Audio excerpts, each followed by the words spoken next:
What is going on, guys? Today we are going to deploy a website, a simple HTML, CSS website like the ones we have built before. We're going to deploy it to the actual web where you could add DNS records to make it your own custom domain to host it. We're going to show you how to bundle it using Docker, but we will not go into too much details there.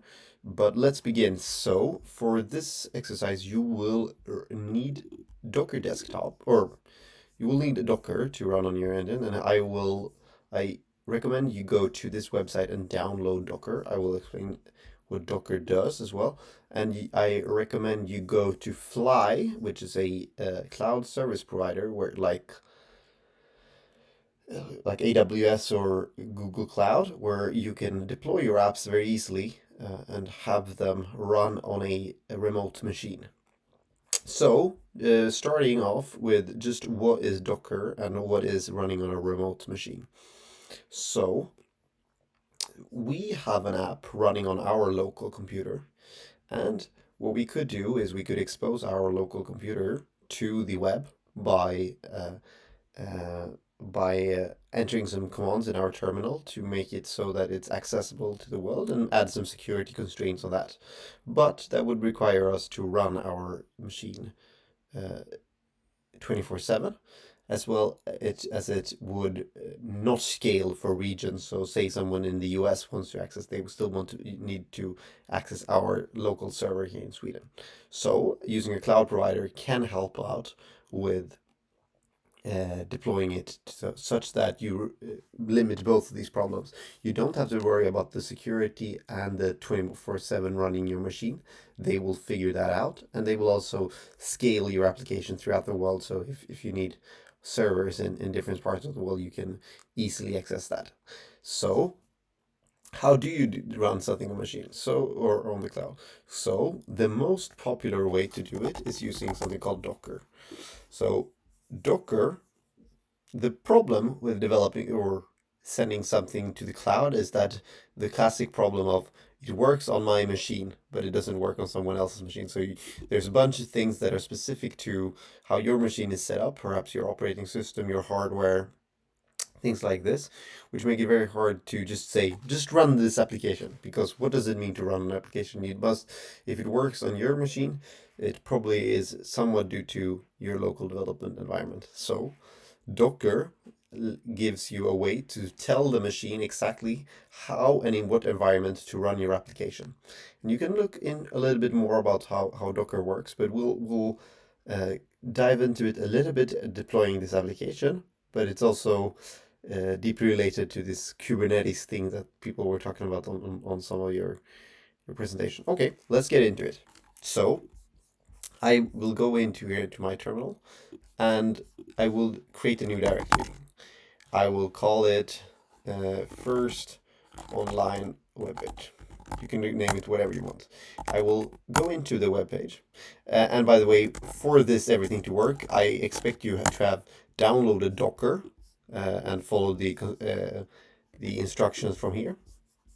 Docker desktop, I recommend. And you should have this thing then. And also I recommend, I expect you to have downloaded Fly. So if you run fly version, you should also have something come up. And if you run Flask version, you should also have something which we installed Flask at an earlier time. But if you have all these dependencies set up, we can get started. So I will open up my VS Code and start working. So I have an empty directory. I will begin by creating an app.py file, and I will import from Flask. I will import, and I will make sure that my Python interpreter knows which environment I'm on. So I will import Flask. I will also import template, render template here. And I will just instantiate a simple Flask app. Yeah, this will work. And then I will create. So here I tell Flask that I want to expose my machine, as this will be running the back end of my server.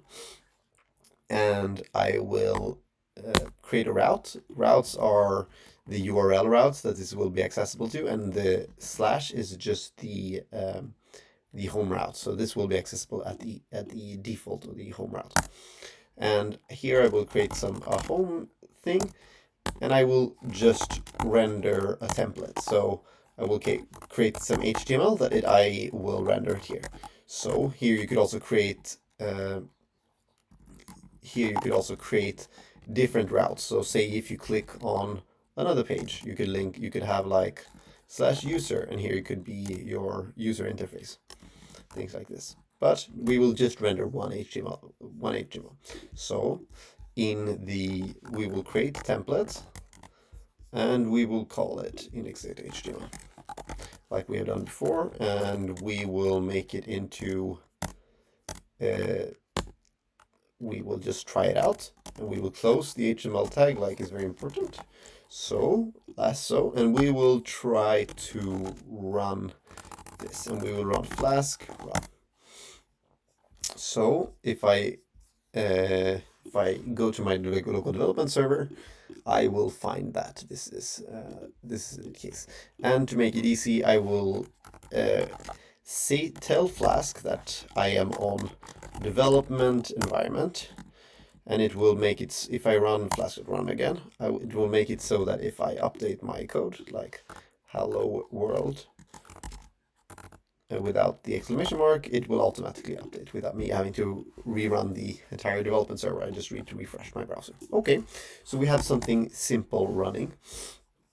I guess this is at the stage where we just want to get this to the web. Let's do that. Maybe first, I'll just make it look a little bit more appealing. So I'll make a static. I think you can just name it whatever you want, but I will, inside here, I will put my CSS, this cascading style sheets, the styling of my website, and I will just say that this is accessible on the link to this thing is ... which is one step back in the directory. So we're here in the templates, and we go one step back and then go into static, which is directory, and then /styles.css. Okay, so here we have it, and let's just try it out. Let's say that the body, which body is here, right? Let's just say that the body should have a background color of red. Let's just try it out, see if it works, and run the development server again. And it works. Okay, so this is not very fun, but I think there's something called background image. I think you can do like this. There's, what is this? Some forest bridge. This sounds okay, but now my text is completely dark. So let us just say that the color of the text should be white.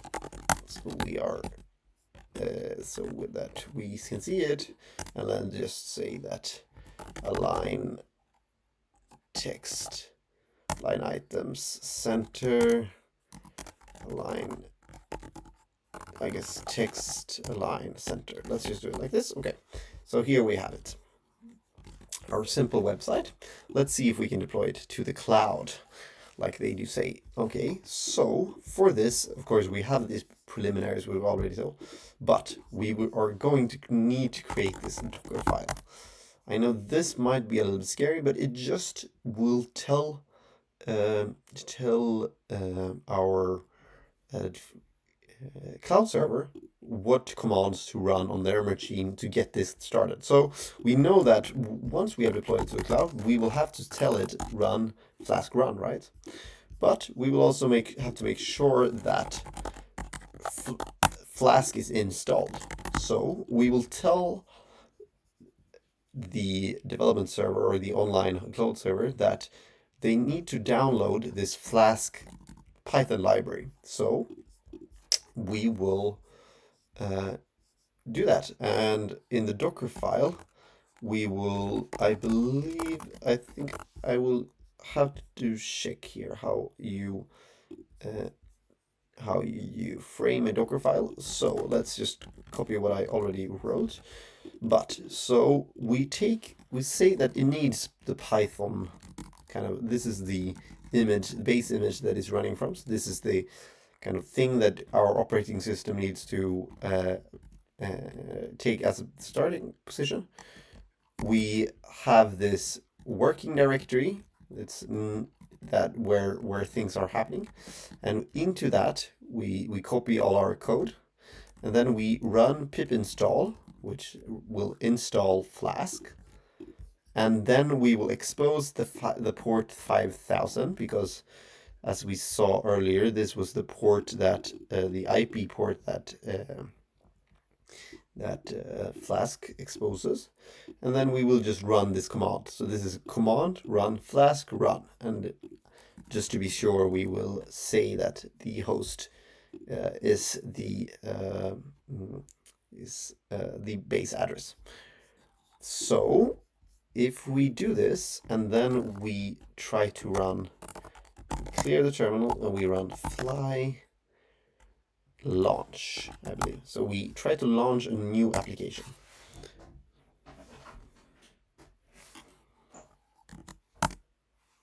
So after I run that command and waited a little bit, it built the image, which is a recipe for how the server should